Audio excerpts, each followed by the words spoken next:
I'm one of those dinosaurs that still uses cable. Please, spare me your judgment.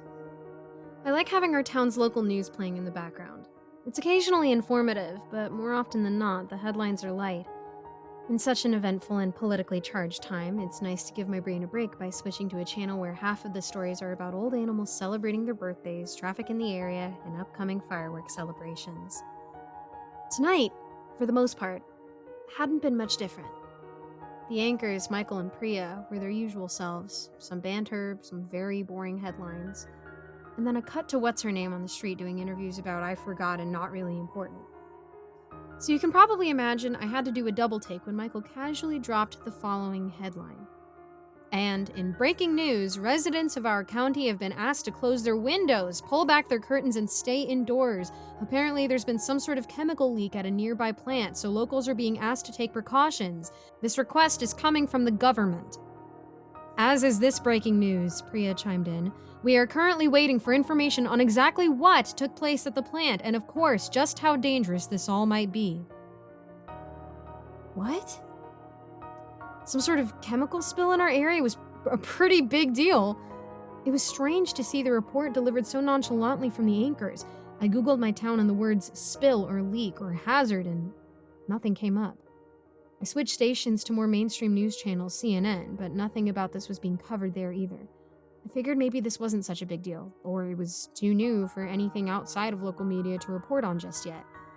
And so I went back to scrolling on my laptop while the news continued to play in the background. Half an hour passed, and the anchors cycled through some more generic headlines, then a quick reminder delivered by Michael. And a notice to residents of our local county, due to the chemical spill that is being reported in the area, residents have been strongly advised to stay indoors, close their windows, and shut their blinds. We have been told that this chemical leak is extremely dangerous, said Priya. Residents are advised to head inside immediately. There is a risk of death if you are exposed to the chemicals for a prolonged period. Giving it a little bit of thought, the lack of news articles about this on the web put a weird feeling in my stomach. Was this story being suppressed? Flipping through other news stations again, there was no mention of the story. Nothing on the news tickers either. Nada. I had to center myself and give myself a quick reality check. My middle-of-nowhere town wasn't important to anyone other than my local news station or the thousands or so who lived here. Still, in my curiosity, I got up from my comfortable spot on the sofa and peeked through a small sliver between my living room blinds. Nothing out of the ordinary.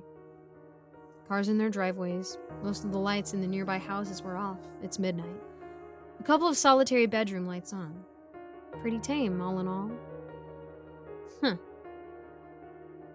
sat back down.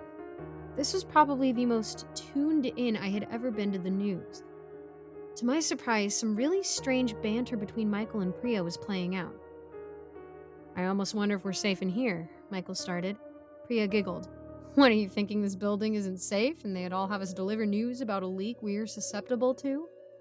Michael laughed. Big laughs. He looked at a piece of paper in his hands. I heard, he said, still laughing. I heard it was actually a spill from a train. Not a power plant. Is that so? Laughed Priya. She wiped a tear from her eyes. Oh, I'm sorry, guys. We gotta find the levity. Michael echoed. Gotta find the levity in the stressful moments like this. Hope you're all staying safe indoors, curtains closed, windows locked. Remember, this is the breaking news. You heard it here first. You're hearing it here first, said Priya. Stay inside, stay safe, tagged Michael, pointing to the camera. We'll give you more details as they come in. They're saying it was from a train now? I peeked outside again. Strange. Most of the lights were off, but some of my neighbors' cars were missing. I saw a family only a few houses down loading into their car and immediately driving off. Was it safer to leave the town? Didn't they just get exposed to the chemicals? It was hard not to ruminate. Hard not to keep Googling, switching to other news stations, texting my only close friend who lived in the area. No updates, nothing of substance. Back to the local news. They were covering another story of little importance. My eyes lazily lowered to the news sticker at the bottom of the screen. Between headlines about boring local happenings and Ariana Grande for some reason, I saw the following line. "They are lying. Run now." Almost as immediately as I saw it, it was scrubbed, like it had never been there in the first place. Did I imagine that? Before I could ruminate, Priya got up from her desk. "And Priya's wrapping for the evening," proclaimed Michael. "I'm done for the evening," she affirmed. She walked off set. Michael sat there, smiling at the camera. This continued uninterrupted for, I kid you not, 30 seconds. And then a cut to some sort of CCTV footage angle of a parking lot. It continued for a few seconds until Priya walked into frame, pressed a button on her keys, and opened the door to her car. And then another cut, a poor quality zoom in on the moon.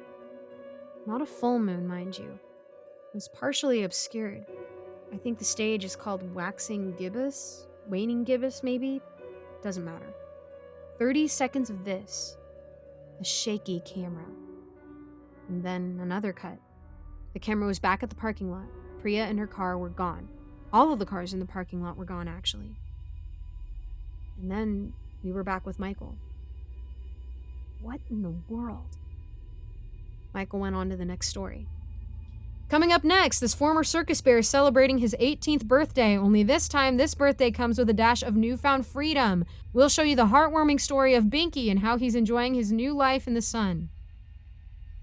Michael chuckled as he delivered this headline before the channel went to commercials. Fresh off another unsuccessful Google search, I parted my blinds and looked outside once again. Nearly all the cars in my vicinity were gone. Okay, what the heck was actually happening?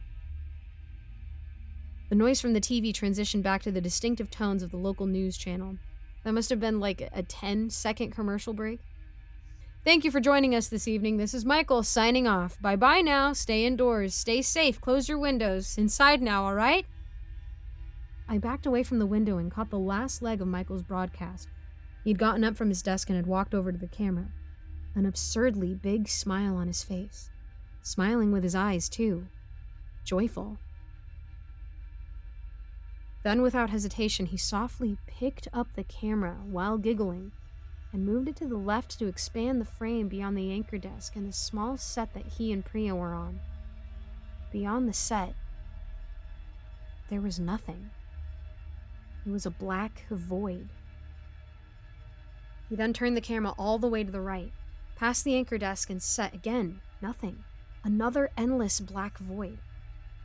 He then recentered the camera back to face the desk, but the void beyond the set was still partially visible. He kept eye contact with the camera for a few seconds and then stepped to the side and out of frame. Do I run? What the heck do I do? What is this? Whispers came from the TV. Michael's voice. Quiet this time. He whispered, as if he were beside the camera. "You're doing great. Just stay put. Windows closed, all right?" I needed to make a break for it. I needed to run.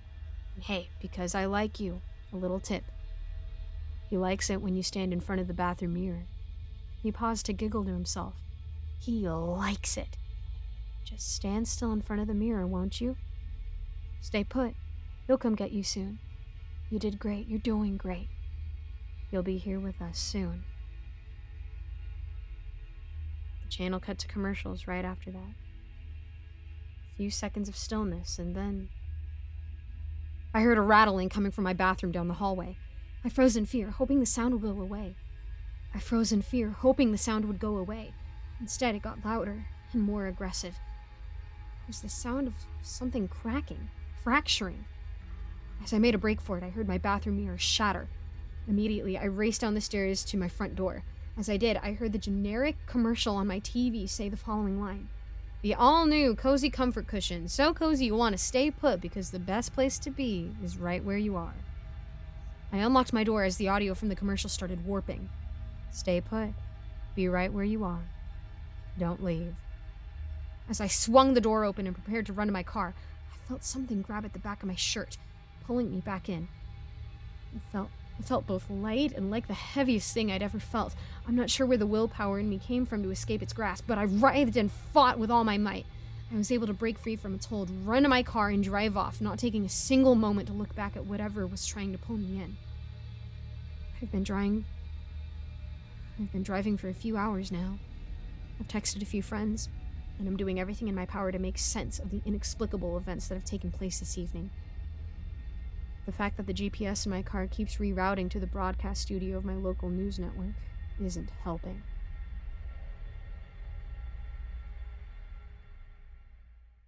Hello everyone, I'm Giggles, and thank you so much for listening to my narration. A quick shout out to all my patrons: Melissa Perez, Geek Sanctuary, Lawrence Wallen, Andreas Anderson London, Eric Cifuentes, Krzysztof Kozak-Slazak, Jesse Hartley, and Icy Narrates.